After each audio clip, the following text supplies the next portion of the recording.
Hey everyone, this is Andy from Gizchina, and today we're going to unbox the Cubot X17 smartphone. Now, if you've seen the Cubot X16 unboxing already, there isn't going to be much of a surprise here. The actual specs are the same as the X16, just the design has changed. So let's take a look at that. So here's the box, brown Cubot box. We've got specifications on the rear, but we'll take a look at those as we're doing the unboxing.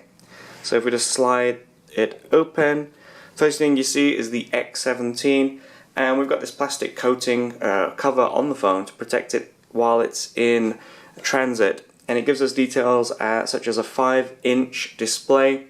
Apparently it's got a 16 megapixel rear camera, 4G FDD LTE, and a full HD 1920 by 1080 display. I can confirm that those specs are in fact correct, except it's not a 16 megapixel sensor, it's a 30 megapixel camera which has been interpolated to take higher resolution photos. It's a common feature in Chinese phones, and that's what Cubot are using there. So there's the X17. I'm just going to pop that to one side and let's see what else is in the box. Alright, so when you open up the packaging, you remove the phone, you get a little bit of information on how you can use the SIM tray on the Cubot X17. Like a lot of other different phones, you can include either dual SIM or you can have one SIM and a micro SD card. And this little instruction inside the box will teach you how to use that SIM tray, which is on the left hand side of the X17. It also shows you how to charge the phone, which is useful too. Alright, we've got a quick start guide. Let's just remove that. So we have the Cubot Quick Start Guide. It's the same as what we found in the X16. It's a very detailed book in English and a few other languages too. So if you're giving this phone this holiday to someone who's never used an Android device, this is actually quite a handy piece of kit. We've also got a screen protector and a small lint-free cloth for cleaning up the screen before applying. We've got a standard USB cable here. This is a micro USB, not a Type-C. That's not a problem. The Type-C doesn't really add much benefit to a phone of this price anyway. We've also got a SIM ejector tool, which is here. It's actually fastened into the packet, is it? No, you can take it out. So SIM ejector tool there as well. And we also have an EU standard charger to charge up the internal battery. Alright, let's take a look at the actual phone itself. So as you can see, it's all wrapped up nice and secure in this plastic wrapper. It's also got a clear cover on the phone, which I'll remove as well, so we can have a good look at the actual thickness. Now the first impressions of this phone, when I get it in my hand and I'm feeling it, it feels quite heavy, and that might be partially due to the metal construction, which I believe is steel. It's not an aluminium chassis, it's a steel chassis. So that does add to the overall weight of the phone. Alright, let's undo the packaging. Let's see if we can get into here. So this is actually very similar to what Oppo and Vivo do with their phones. When you get an Oppo or Vivo device, you will get it all wrapped up nice and secure in this plastic, and you will also get a plastic case attached to the phone too. So, you know, presentation, Cubot have done a pretty good job. So there's the actual X17 phone. It's a thin device, even thinner when you remove this plastic case.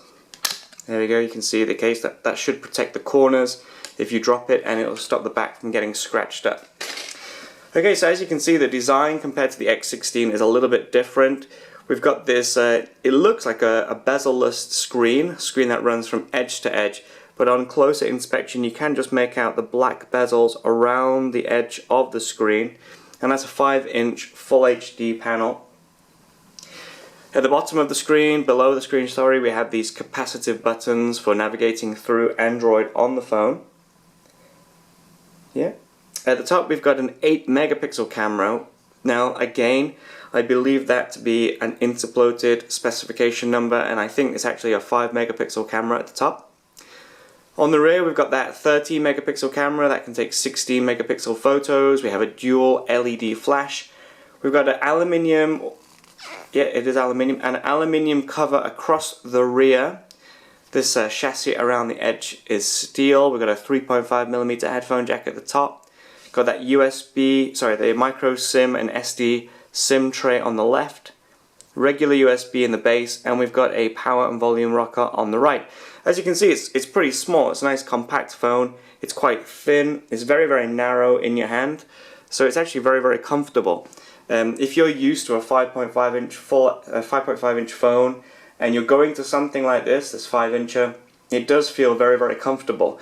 It's quite nice to actually have something this compact in your pocket. It doesn't really take much room up. Alright, let's hope that there's some power in here.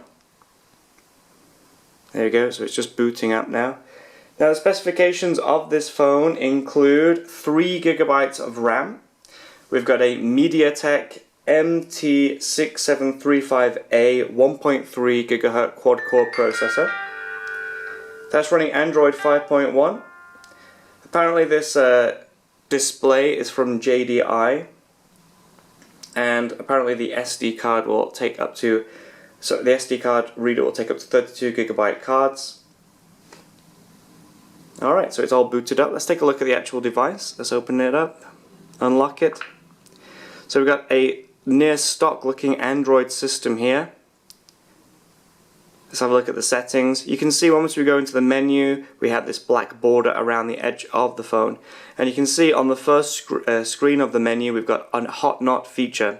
Now basically hot knot is very similar to NFC, except it's MediaTek's own version of it. And it requires you to place 2 phones screen to screen, and you can transfer data and files or contacts or whatever from phone to phone. It's a feature that, to be honest, I didn't think we would see much of, to be perfectly honest. But more and more Chinese phone makers are adding hot knot feature into their devices, so it is becoming more common. As we run down the phone, let's go into the about the phone. We've got Android 5.1 there, you can see. Let's go back. So overall, the settings themselves look very, very similar to a normal Android system. We do have support for gesture control. We've got off-screen gestures. If I turn those on, we can add different gestures. So apparently if I draw a C now, I can open an application. For example, I can open the browser. Let's give that a go. Let's see if that works. So there you go. There we go. It works. Oh, maybe not. It needs some setting up, I guess. Let's try that again. Let's go back into those gesture controls again. One moment. Draw C to start browser. Okay, let's try that again then. So this should start the browser. Okay, it's not, it's just unlocking the screen. So I think we had the same problem with the X60, and that needs to be sorted. We've got on-screen gestures too. We've got a 3-point screenshot, so apparently, there we go, these gestures are not working either. So there are gestures in there, but they're not working, which is not particularly useful. Let's see what else we've got in here. So as you can see, it looks like a standard Android operating system. And we've got an app drawer, and you can see that Google support is already included. We've got Google Play Store there. We've got Google Chrome and all your different bits and bobs in there already. Let's take a look at this rear camera. Oh, where's the camera app? Sorry. One moment, there it is. Let's take a look at this rear camera now. Again, in the X17, we've got this pretty nice camera application. It does look standard. I don't know if you can just make this out. Let me just turn the screen brightness down. Wait, it's already quite low. But you can see it looks like an almost standard Android camera application, but we do have this little neat UI here, which will allow me to get into different versions, different settings, sorry, of the camera. We've got camera, beauty, panoramic. We've got live photos, lots of different options there. The actual camera itself, let's just bring something in to take a photo of. Focus is quite slow.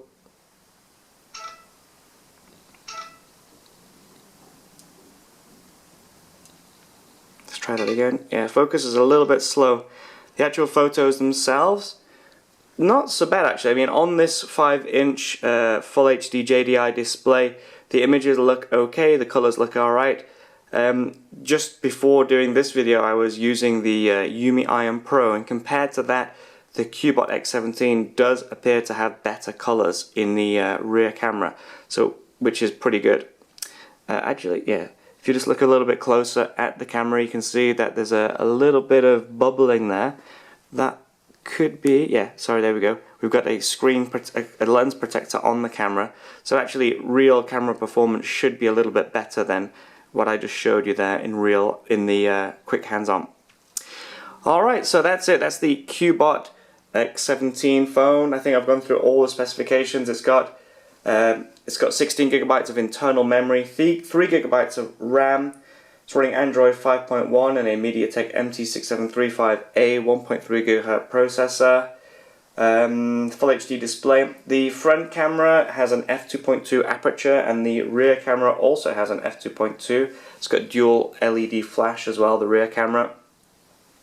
Try to find the camera, sorry, here we go. Battery specs, 2500 mAh, which, considering the thickness of the phone, which is apparently 6.1 millimeters according to the specifications, isn't that bad. It does feel a little bit thicker than 6.1. Perhaps that's just the measurement of the metal on the chassis.